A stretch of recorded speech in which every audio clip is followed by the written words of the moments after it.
Hello, students, and welcome to English class. I'm your English teacher, Mr. Oza, and it is time for us to start working on classwork number 70. This will be your essay rough draft here for term number 3.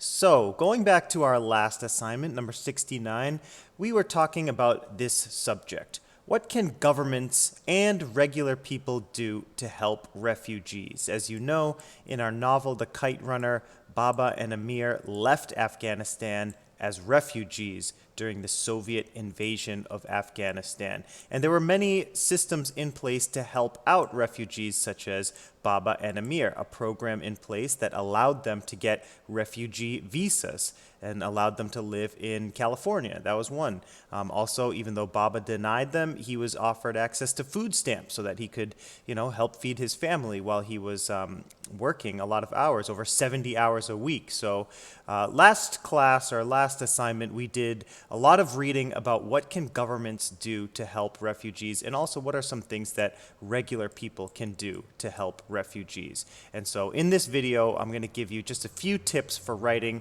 the rough draft of your essay. So first off, some tips for your intro paragraph or your introduction paragraph. First thing that you want to do is just introduce the concept of what refugees are, right? You have all of that information in your previous assignment, number 69, so you can always go back and look at that. But when you're talking about this important subject, the idea of refugees and how to help them, you want to definitely start off by making sure that your reader understands the concept of what refugees actually are.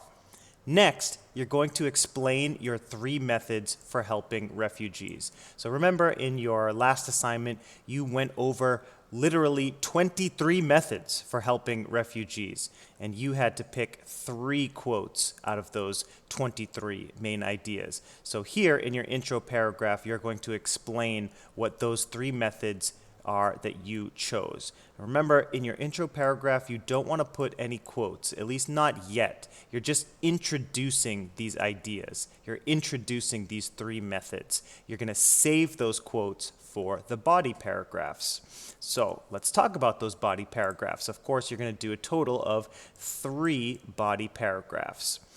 All right. First body paragraph, you're going to talk about your first method for helping refugees. Let's say, for example, that paragraph might be about donating money to the UNHCR, the United Nations High Commission for Refugees. That was like the first or second main idea in your document.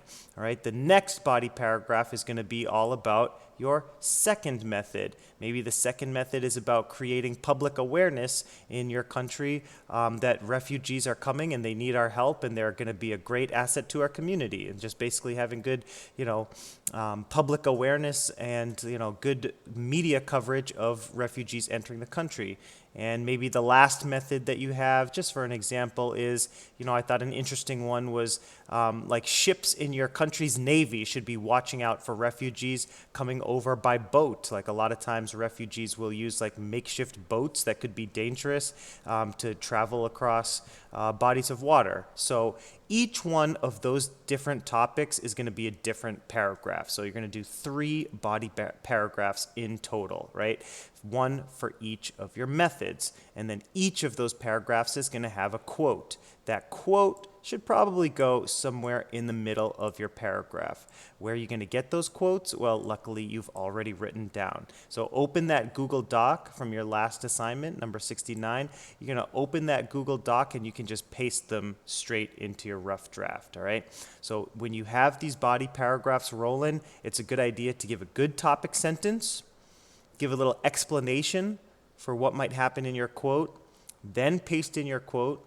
Don't forget a citation, right? Explain that quote thoroughly, like explain what it means word for word, and then give yourself a little conclusion sentence and transition into the next body paragraph, all right? And then you're just following the same kind of formula for each of those 3 body paragraphs. So after you're done repeating that process for the 3 body paragraphs, you guessed it, it's time for a conclusion paragraph. Now, the conclusion paragraph, you want to just restate your 3 methods. You want to put a little S right there. There we go. You want to restate those three methods, just like you did in the intro paragraph. So just to go back to the intro paragraph, right, you're explaining those three methods for helping refugees. You can kind of just copy, maybe not word for word, but you can go back here and explain those three main ideas again. All right, and again, you already put those quotes in there, so you don't have to share the quotes again. Just kind of reword them, rephrase them. It's okay to be repetitive. That's kind of the goal of a 5-paragraph essay. Also, in your conclusion paragraph, it's a good idea to share any thoughts about the kite runner. What did we learn about refugees? What did we learn from Baba and Amir's story? Especially since Amir was, relatively successful in his new country. He was able to go to an affluent area in Northern California. He was able to graduate. He was able to start a career and had a pretty, successful life over there as a, former refugee.